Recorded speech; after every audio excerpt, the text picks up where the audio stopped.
Good morning again. Le président bien rebonjour. On m'a dit que les dieux de la technologie sont maintenant avec nous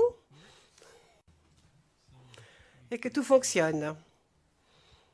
Donc, mettons-les à l'épreuve. Here's the floor. Vous avez la parole. Alors mettons-les à l'épreuve et commençons par l'extrait vidéo concernant le général Gay. Alors un mot là-dessus. Le procureur disait tout à l'heure qu'il s'agissait d'un reportage provenant d'une Italienne vivant à Paris.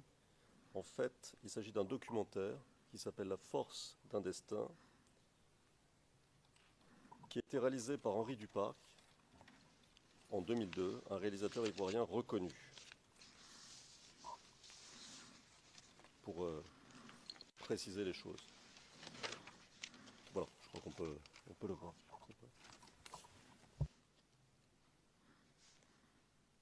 Le régime du président Bédié venait d'être renversé par un coup d'État militaire.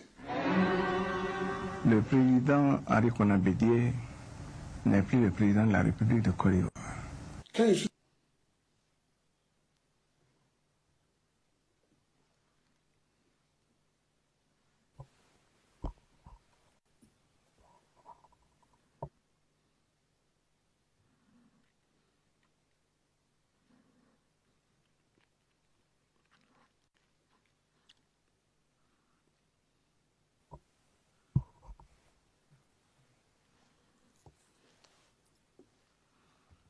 Monsieur le Président.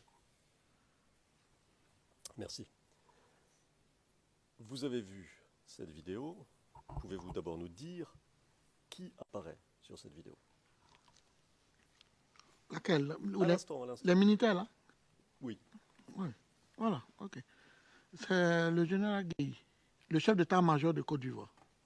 Le général Gay. Oui. Avez-vous reconnu d'autres militaires sur les images? Oui, mais ça a été chose. Je connais des militaires sur l'image. Ça a été chose, c'est-à-dire... C'est un peu trop... Ça s'est vite arrêté. On peut faire un screenshot. Monsieur le Président, avec votre autorisation, nous souhaitons faire un screenshot de l'image.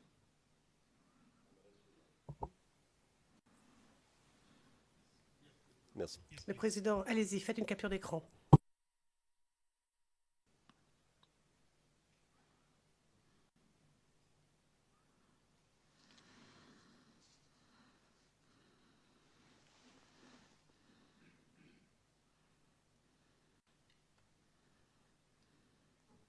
Alors, monsieur le témoin, vous avez sous les yeux, autour du général Gay, au moins deux visages. Est-ce que vous les reconnaissez? Les deux visages qui apparaissent bien là, je ne les connais pas bien. Mais les autres, je ne vois pas bien le visage. Mais à ma connaissance, c'est la vidéo qu'on connaît bien. Je crois que c'est le commandant Ibrahima Koulibaly qui est là. Et je crois que l'autre, là, c'est Okayapi. Donc, pour que les choses soient très claires, régime, vous nous dites que vous connaissez cette vidéo déjà Oui, je la connais. et que c'est de mémoire, parce que là, c'est vrai que c'est pas très... Ah, peut-être là, on voit mieux. Alors, pour les fins d'enregistrement, Monsieur le Président, c'est un deuxième extrait qui a été, dont l'image a été arrêtée, qui est plus précis que le précédent. Et sur ce deuxième extrait, c'est là, à 21h27. Et c'est là, Monsieur le témoin, que vous reconnaissez les personnes dont vous venez de parler, n'est-ce pas? Oui. Parfait.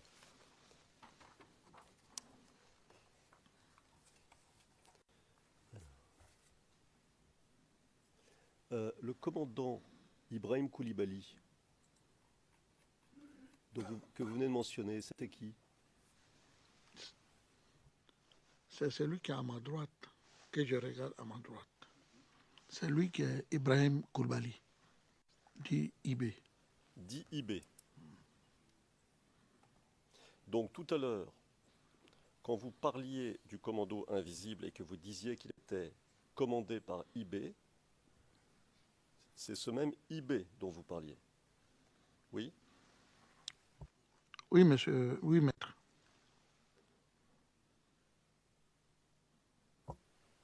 Est-ce que vous vous souvenez des circonstances du coup d'État? Pardon. Pour être tout à fait précis et aux fins d'enregistrement, du coup d'État dont nous parlons maintenant, illustré par les images que nous passons maintenant, qui est le coup d'État contre le président Bédié mené par le général Gay. Oui. Vous voulez savoir un peu comment le coup d'État a eu lieu? Ok. Il n'y a pas de problème. À ma connaissance, ce que je sais, je vais vous dire. D'abord, il y avait toujours le problème. Maître, vous me suivez? Okay. Il y avait toujours le problème, la politique intérieure de la Côte d'Ivoire qui s'est passée entre le président Bédié et M. Alassane Ouattara, dans laquelle il y a eu plusieurs problèmes internes encore au sein de la Côte d'Ivoire même, où laquelle M. Bédié avait même lancé un mandat d'arrêt contre M. Alassane. Et en ça aussi, laquelle même M. Bédié même avait demandé même l'arrestation même de Alassane quand il était encore à Abidjan lorsqu'il lançait le mandat. Je crois même le directeur général de la police, qui est actuellement la police nationale de Côte d'Ivoire, à l'époque il était commissaire du plateau, a été même amené en mission à la domicile de M. Alassane, où laquelle même là-bas il a été frappé. Je crois qu'il a donné la convention, il n'a pas pu donner la convocation, je ne sais pas, mais il a été chassé de là-bas. Et en plus, dans les enquêtes, même le régime de Bédié même a allé plus loin même en allant prendre la maman de Alassane elle-même, je crois, à la PJ, pour envoyer la vie à la PJ pour l'auditionner sur la nationalité, sur l'identité même de M. Alassane, pendant toute journée.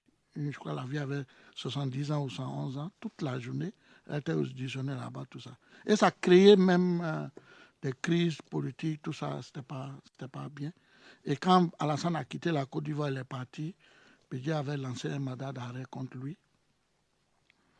Et il avait fait, avant le coup d'État, un jour, je crois, ou 2 jours avant le coup d'État, il s'était rendu à l'Assemblée nationale de Côte d'Ivoire pour faire un discours à la nation. Et il avait fait un discours qui était vraiment un peu trop fort, où il y avait les militants des FDL qui ont été arrêtés, les responsables, les responsables comme Ali Koulibaly, qui est aujourd'hui, je crois, ministre, et la madame aussi, qui est la grande chancellerie, je crois, aujourd'hui, Diabaté, j'oublie bien son nom. Et ils ont été tous en prison. Donc les Ivoiriens s'attendaient à un discours pacifique de la part de M. Bédié, qui devait libérer les militants, faire grâce, comme c'était Noël qui était proche, et qui devait faire grâce tout ça. Il n'a pas fait, il a maintenu sa décision, il a été ferme dans son discours. Et le lendemain maintenant, pendant que lui il a quitté, il était encore à Abidjan même. Il était encore à Abidjan quand il y a eu les tirs. Les tirs ont commencé à avoir lieu à Abidjan. Et avec tout ça, il a été transporté, je crois, du palais présidentiel dans un hélico pour aller chez lui à Daoukro, pour aller fêter Noël comme l'habitude. Tous les ans, il faisait Noël là-bas. Donc, pour lui, c'était une affaire de pushistes qui réclamaient l'argent qui venait de l'Afrique, je crois l'Afrique centrale. Il y avait la guerre, ils étaient en mission. Et bon, ça profitait, il y a eu le coup d'État. Il a été renversé par le général Guèye. D'accord. Qu'est-ce qu'il veut dire le général Guèye quand il dit « Le président Henri Konan Bédié n'est plus le président de la République de Côte d'Ivoire » ? Bien, maître, c'est ce que j'étais en train de vous expliquer tout à l'heure, pour vous donner l'importance même de la RTI, l'importance de la RTI. Quand le général Guèye, ils ont pris ils ont réussi à prendre la RTI. Et même si ce n'était pas lui, même si c'est moi que je prenais la RTI, je venais me présenter et puis je disais à partir d'aujourd'hui, cette instance, le gouvernement qui est là n'est plus le gouvernement, le président qui est là n'est plus le président et que je dessus toutes les institutions de l'État de Côte d'Ivoire et nous allons procéder et nous allons mettre en place un nouveau gouvernement de transition. Ça, c'est pour ça que je vous disais que c'était très important la stratégie de prendre la RTI. Parce que là, il passe la communication en disant que le président Abidjan n'est plus le président de la Côte d'Ivoire et que tout est dessus.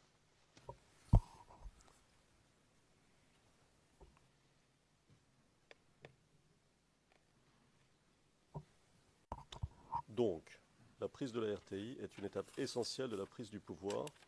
Et vous venez de nous dire que c'est illustré par le coup d'État mené par le général Gay, qui, lorsqu'il prend la RTI, peut apparaître, ou apparaît, comme le nouveau détenteur du pouvoir, c'est ça? Oui, bien, il était devenu le nouveau maître de la Côte d'Ivoire. Ce coup d'État dont nous parlons, c'est janvier 2001, c'est ça? Je crois bien, 2001. Non. Je crois. C'est quelle date ce coup d'État? 99, non? 99, d'accord. Voilà. D'accord. Ouais. Donc en 99. Et à votre connaissance, un peu plus tard, est-ce qu'il n'y a pas eu de nouvelles tentatives de prise de la RTI à l'occasion de nouveaux coups d'État?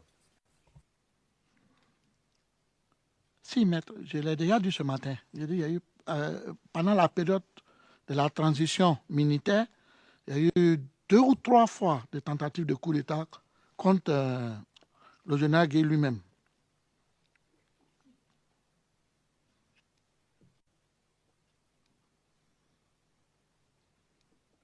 Alors, est-ce que vous vous souvenez d'un coup d'État en particulier?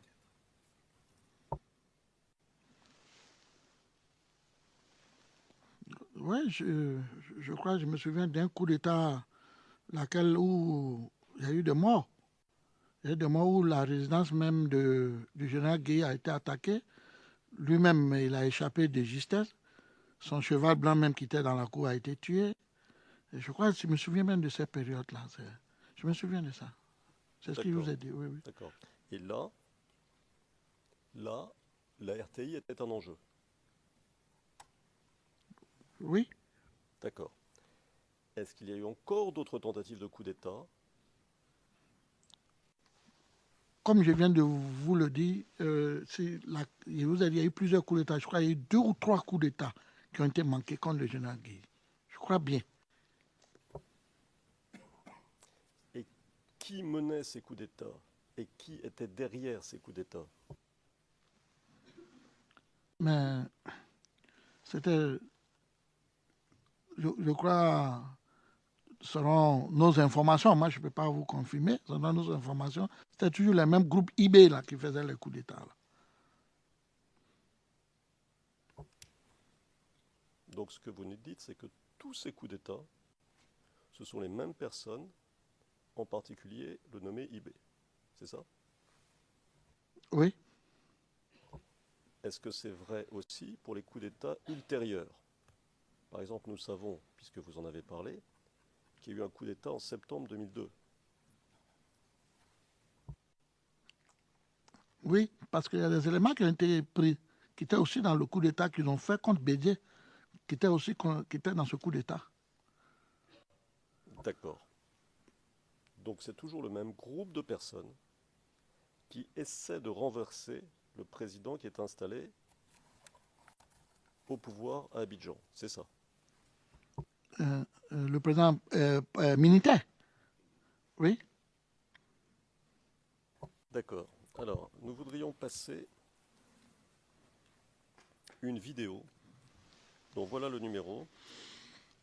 CIV-D15-0002-0112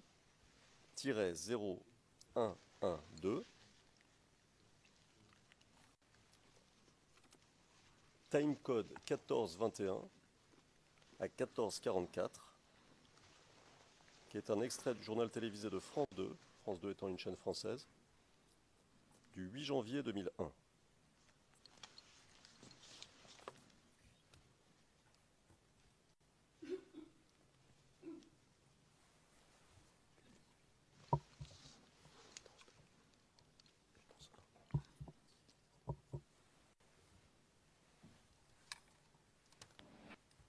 Cela devient presque la routine à Abidjan. Une demi-douzaine de coups de force en un peu plus d'un an. Celui de la nuit dernière a échoué. Échange d'armes automatiques et d'armes lourdes pendant plusieurs heures. Télévision et radio occupées par les mutins, mais presque aussitôt reprises par l'armée. Tout cela s'est passé à quelques mètres du domicile d'Hubert Merol, du bureau de France 2 à Abidjan.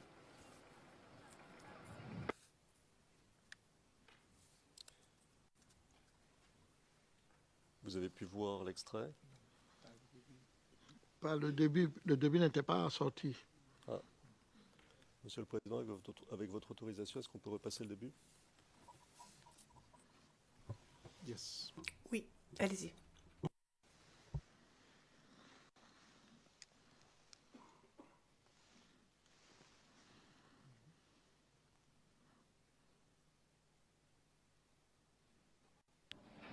Cela devient presque la routine à Abidjan. Une demi-douzaine de coups de force en un peu plus d'un an. Celui de la nuit dernière a échoué. Échange d'armes automatiques et d'armes lourdes pendant plusieurs heures. Télévision et radio occupées par les mutins, mais presque aussitôt reprises par l'armée.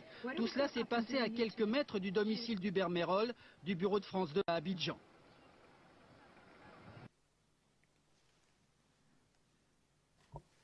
Alors, monsieur le témoin, est-ce que vous voyez à quoi ce reportage fait référence? À quelle tentative de coup d'État ce reportage fait référence? Objection. I think you said... Je crois que vous avez dit qu'il fallait demander au témoin d'abord s'il reconnaît la vidéo, au lieu de présenter les choses. Le président, en effet. Donc demandez-lui d'abord s'il l'a vu, s'il sait de quoi cela parle. S'il vous plaît.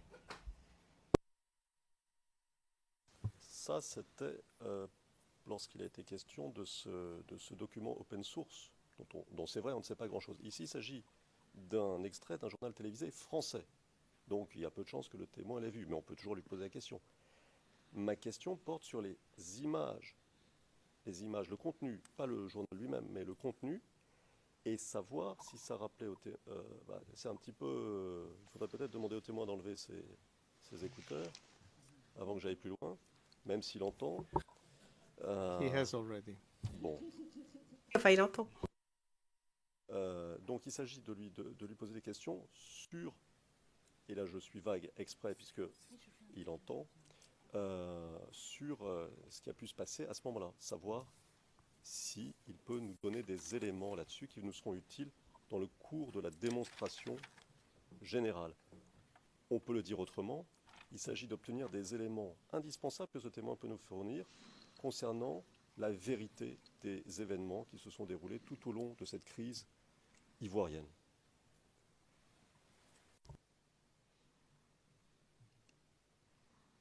Yes, but it's not very... Oui, enfin, ça n'a pas grand-chose à voir avec notre affaire, avec cette vidéo, quand même. But in any case, I just... Ah, cela dit, très bien. Allez-y, posez la question. Et, bon, alors je vais procéder un peu autrement, de manière, disons, plus progressive. Ces images que nous venons de voir vous rappellent-elles quelque chose? Oui, ces images me rappellent, mais ces images, moi, je ne les ai jamais vues à la télé. Moi, je n'ai pas regardé ces images, mais je sais que c'était la période que je viens de vous dire tout à l'heure, les attaques de coup d'État échouées. C'est de ça que j'ai parlé. D'accord. Et vous nous avez parlé d'une succession de coups d'État en nous donnant des éléments d'information très intéressants. Là, il s'agit de quel coup d'État, si vous pouvez nous le dire? Si je me rappelle, ça doit être peut-être la deuxième ou le premier coup d'État. Parce que je vous ai dit, il y a eu 2 ou 3 coups d'État échoués dans la période de transition.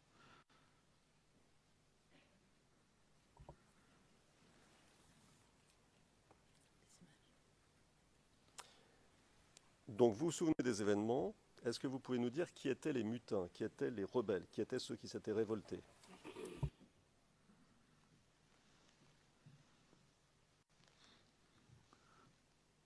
à ma connaissance, ils avaient arrêté des personnes. Donc, je pense que c'est toujours les mêmes qui faisaient les mêmes actions de coup d'État.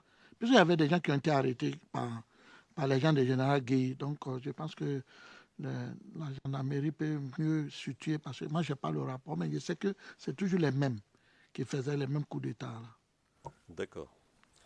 Et pour illustrer vos propos de tout à l'heure, il est dit dans le reportage « Télévision et radio occupées par les mutins ». Oui, c'est ce que je vous ai dit. Donc, c'est votre témoignage que de dire qu'à chaque fois qu'il y a un coup d'État, une tentative violente de saisine du pouvoir, elle passe par l'occupation de la RTI. C'est bien cela? Oui, c'est bien ce qu'il a dit depuis que je suis là, et c'est la vérité.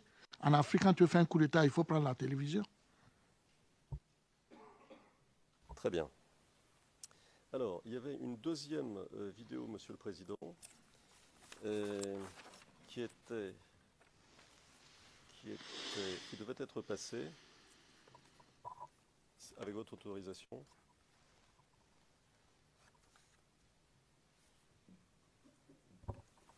Related to this morning, to Oui, the first session. Oui, Yeah, oui. On l'a fait ce matin, n'est-ce pas? Première séance.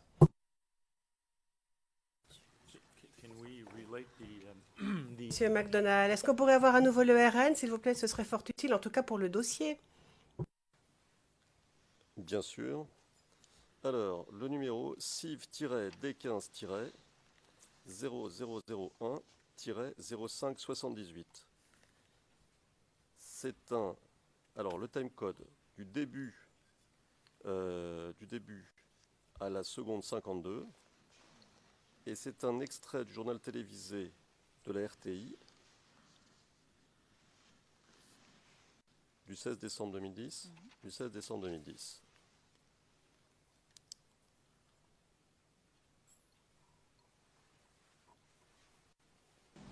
À Abobo PK18, un élément des forces de défense et de sécurité a été brûlé vif par des manifestants. Le soldat nommé Adama Sanogo a péri dans l'incendie d'un immeuble occasionné par des assaillants camouflés parmi les marcheurs. Les images sont fortes, âme sensible, s'abstenir donc, nous prévient Alvorassa. Bien triste, le spectacle qui nous a été donné de voir ce jeudi 16 décembre à Abobo PK18. Des assaillants camouflés parmi les marcheurs du RHDP ont incendié un immeuble dans ce quartier d'Abobo. Et puis, ils ont brûlé vif un élément des forces de défense et de sécurité à son domicile.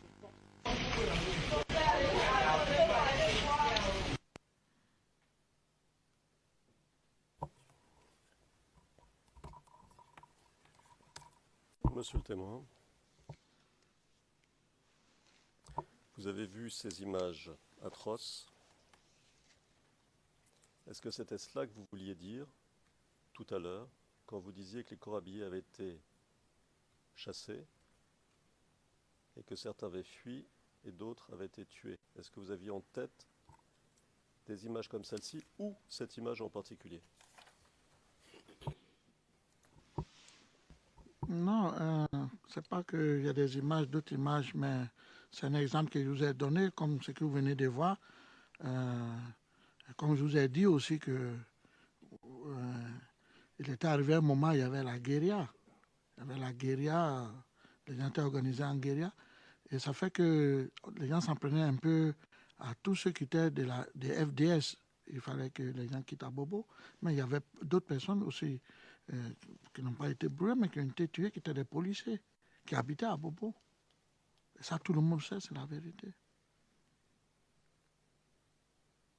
Et ces attaques et ces meurtres de policiers ou de FDS en général, est-ce qu'elles ont eu lieu aussi en dehors d'Abobo?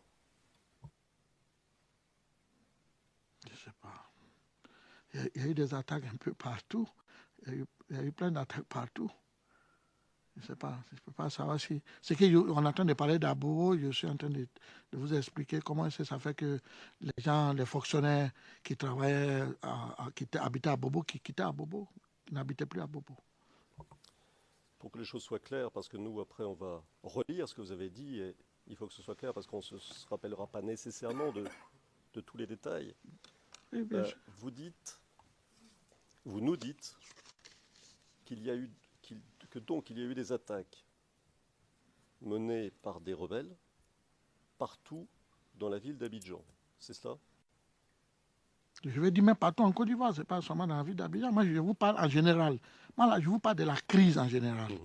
Vous êtes des techniciens, vous voulez savoir des choses précises, mais moi, je vous parle en général. La Côte d'Ivoire a connu une guerre, une crise, où il y a eu des problèmes partout. C'est de ça que moi, je vous parle.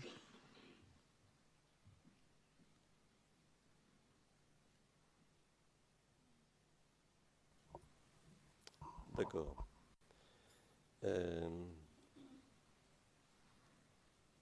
Bon, mais écoutez, je crois qu'on peut passer le 3e extrait que nous avons essayé de passer ce matin, avec votre permission.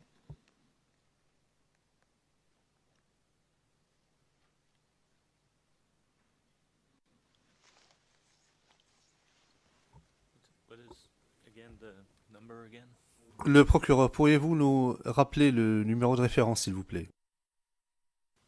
Alors, CIV-D15-00301-0004 1161. Time code 3952 à 4121. Pourquoi ne pas commencer au début?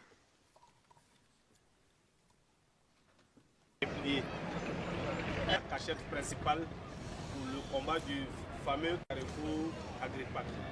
C'était la cachette principale où les éléments se cachaient ici pour attendre les chars, les éléments de pro-Gbagbo.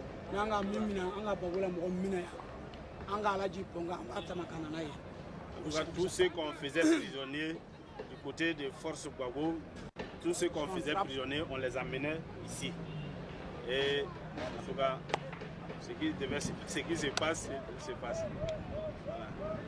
Donc ici, tous les soldats se cachaient ici. Ils se cachaient ici. Et quand on voit que les troupes de Gbagbo se sont attroupées au carrefour Agrippa, on sortait pour les attaquer. Voilà. C'est ainsi que on faisait des victimes, plein de victimes par et puis moi, en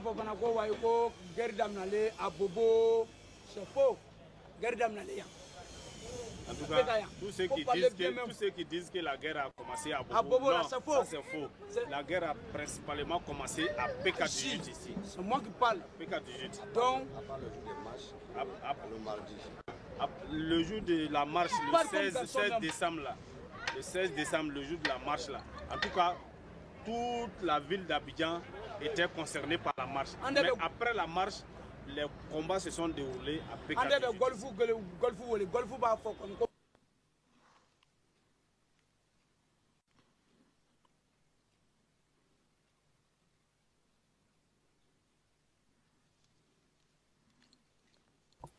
Vous avez vu l'extrait? Oui, maître. Reconnaissez-vous quelqu'un sur ces images? Est-ce que les différentes personnes qui sont là vous disent quelque chose? Non, mais pas du tout. Cette vidéo, je l'ai déjà vue, mais pas, je ne les connais pas, ceux-là. Je ne les ai jamais vus. Alors, vous avez déjà vu qui? Peut-être à la télévision, hein. Je ne vous demande pas si vous les connaissez personnellement. Je vous demande si ces images vous sont familières d'une manière ou d'une autre. Non, je vous demande si ces figures, ces personnes vous sont familières d'une manière ou d'une autre. D'accord. J'ai vu ces images-là sur les réseaux sociaux. Je ne l'ai jamais vu à la télé. D'accord. Est-ce que l'une de ces personnes, j'en vois 5 là, sur l'image que j'ai devant les yeux, est-ce que l'une de ces personnes, vous l'avez déjà vue ailleurs, sur une autre image,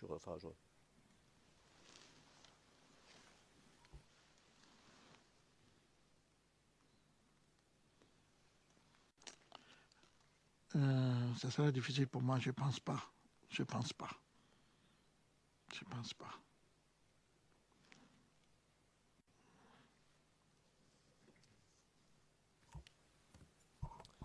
Bon, on va revenir à Bobo si vous voulez bien. Oui.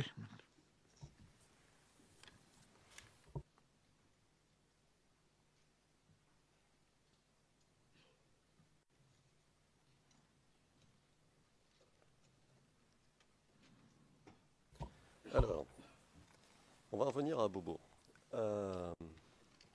Vous parliez tout à l'heure de combattants armés et de mercenaires dans les places fortes des rebelles, disons, pour faire simple. Est-ce qu'il y avait aussi, à votre connaissance, des dozos?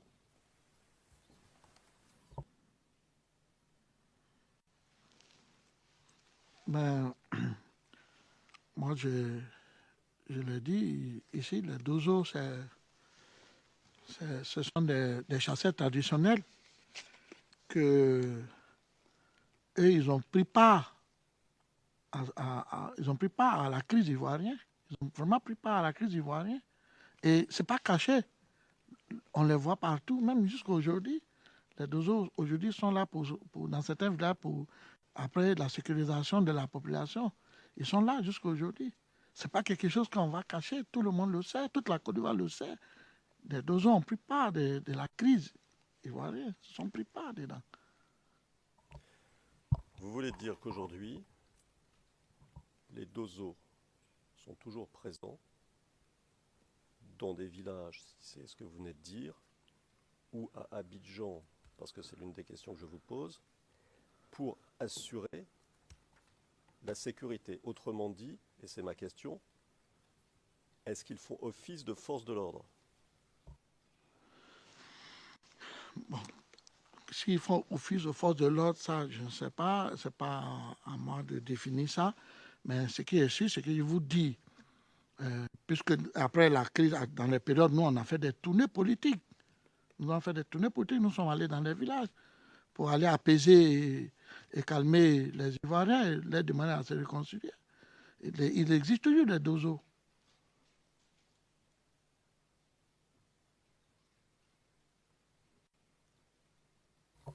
Donc, c'est votre témoignage de dire que les dozos étaient très nombreux pendant la crise dans les places fortes rebelles à Abidjan. C'est bien cela? Oui, les dozos sont beaucoup nombreux. Les chasseurs traditionnels sont beaucoup nombreux. Ce sont des chasseurs traditionnels du Nord. C'est une vieille histoire.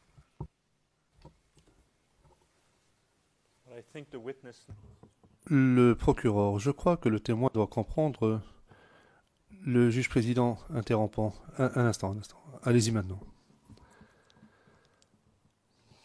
Le procureur, je ne suis pas certain que le témoin a compris l'amalgame que vient de faire mon contradicteur dans sa question en mentionnant le lieu. Le témoin est en train de parler de village et mon contradicteur souhaite parler d'une ville. Je crois que ceci doit être précisé pour que le témoin comprenne de quoi il s'agit. Je ne voudrais pas avoir à reposer des questions en interrogatoire supplémentaires. Le président, pourriez-vous, s'il vous plaît, préciser ces deux éléments?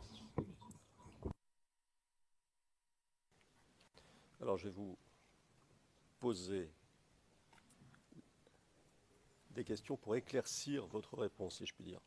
Vous avez dit qu'aujourd'hui, les dozos sont toujours présents dans un certain nombre de villages. C'est ce que j'ai compris, n'est-ce pas? Oui. Alors, ma question, est-ce qu'ils sont présents aussi ailleurs? Et si vous voulez savoir ce que je souhaite savoir, est-ce qu'ils sont présents dans des villes?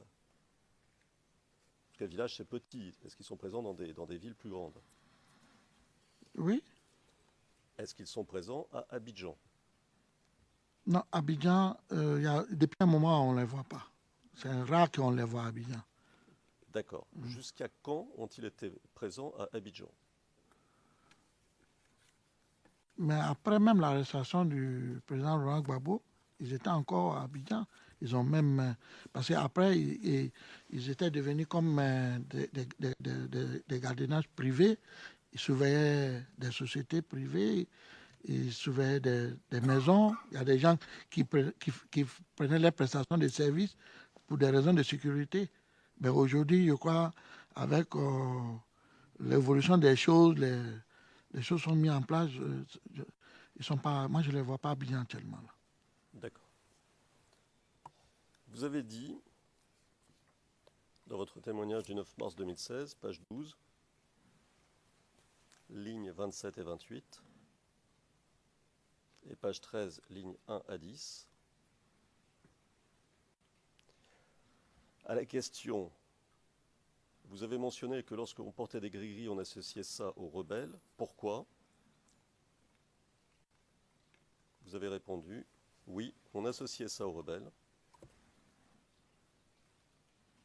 Parce que la plupart des combattants qui sont venus du Nord, c'était des dozos. Et comme tout le monde sait que les dozos, ce sont des chasseurs traditionnels, qui utilisent un genre de truc mystique, ce sont des fétiches. Les fétiches ou des gris-gris, vous ne savez pas ce que c'est, ce sont des choses mystiques africaines.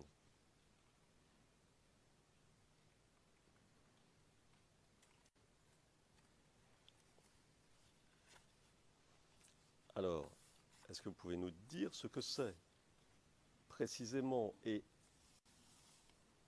ce que cela signifiait, ces gris-gris ou ces fétiches, pour les dozos? Ça signifiait quoi? Moi, je crois que je l'ai déjà répondu au bureau du procureur ici. Et je vais vous répondre la même chose. Et je vous ai dit que les dozos avaient pris part de la crise même. Ils étaient vraiment, avaient pris une position dans la crise. Maintenant, ce qui c'est les gris-gris, comme nous appelons les fétiches africains, tout ça, chaque personne avait, avait des éléments, avait des fétiches.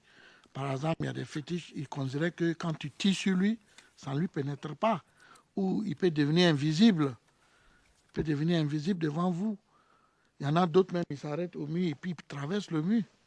Ils avaient toutes sortes de fétiches mystiques, qui avaient des pouvoirs mystiques. Moi, c'est ce que... Et moi, je les connais bien, les dozos. Ils sont vraiment... Ils ont des pouvoirs mystiques. D'accord. Combien, si vous pouvez nous le dire, si vous pouvez nous donner une simple approximation, combien, à votre avis, pouvait-il y avoir de dozos à Abidjan pendant la crise? Mais ils étaient nombreux quand même. Ils étaient beaucoup nombreux. Ça peut être peut-être 2000, 3000, 4000, je ne sais pas, mais ils étaient nombreux. Hein. D'accord. Et à un moment, en mars 2011, sont venues, fin mars, d'autres troupes rebelles du Nord. Est-ce qu'elles étaient accompagnées de dozos? Quand vous dites fin mars, quelle année? Fin mars 2011. 11. Ou début avril 2011. Dans la période où on était vers la fin de la crise. Là. Ok. Oui. Mais comme je vous ai dit, je l'ai toujours dit ici, que il y a eu beaucoup. Ils étaient beaucoup. Les films, vous avez les films, vous avez toutes les preuves. Il y avait beaucoup de dozos qui étaient venus, qui sont rentrés pour venir déloger le président Gbagbo. Beaucoup de dozos sont portés volontaires pour venir déloger le président Gbagbo. Beaucoup. Et donc, si l'on prend simplement ceux qui arrivent à ce moment-là, en fin mars ou début avril, je parle des dozos, ceux qui arrivent à Abidjan à ce moment-là, combien sont-ils à peu près?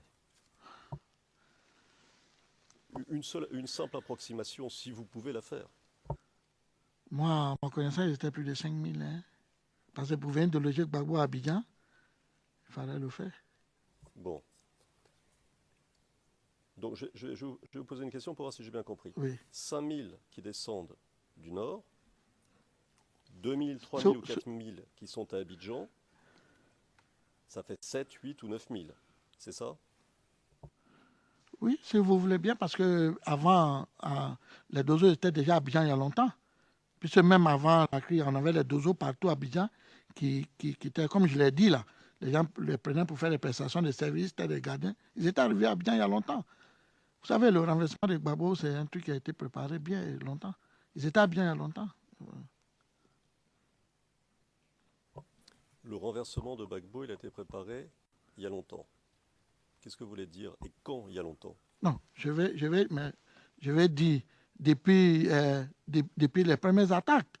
Depuis les premières attaques, et puis depuis que Jacques Chirac, la France-Afrique n'a plus voulu du président Gbagbo. C'est dans les périodes où la crise a commencé.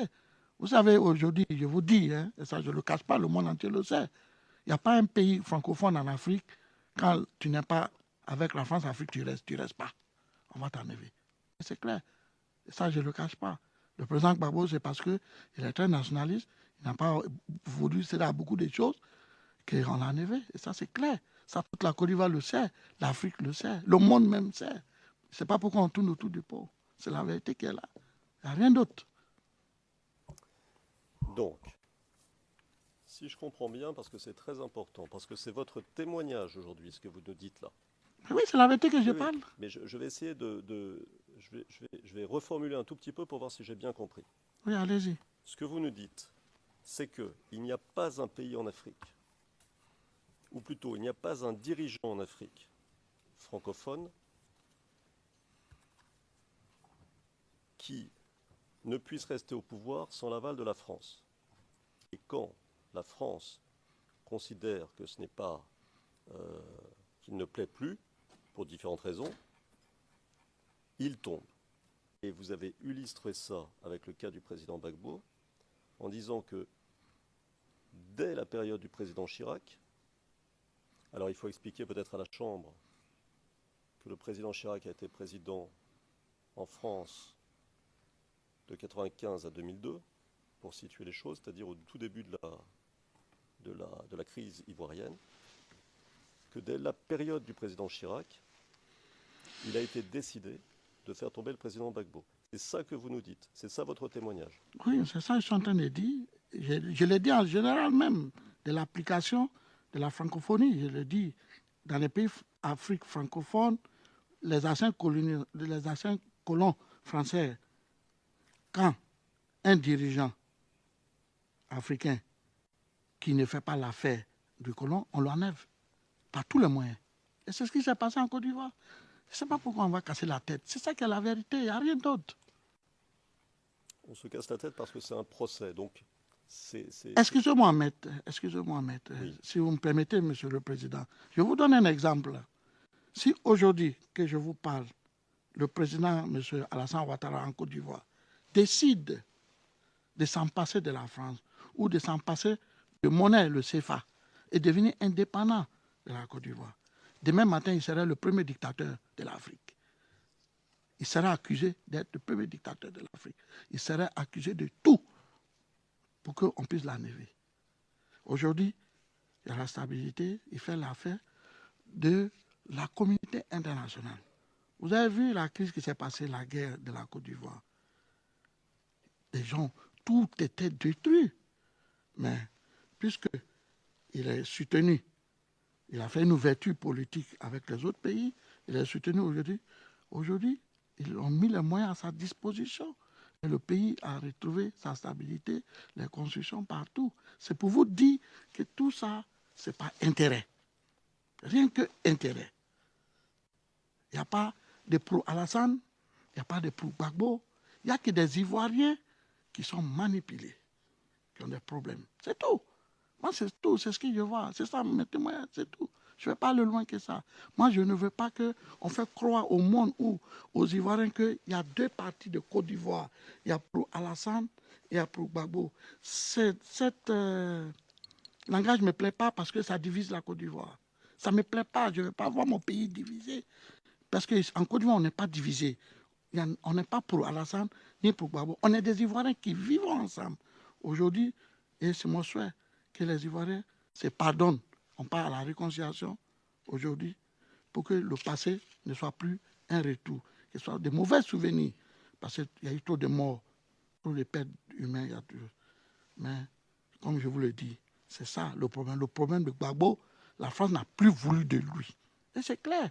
Quand vous voyez le discours de la première dame, ce discours qui a été... On comprend déjà ce discours, ce que vous avez dit. C'est ça le problème. C'est ça qui est le problème. Il n'y a pas d'autre problème. C'est ça.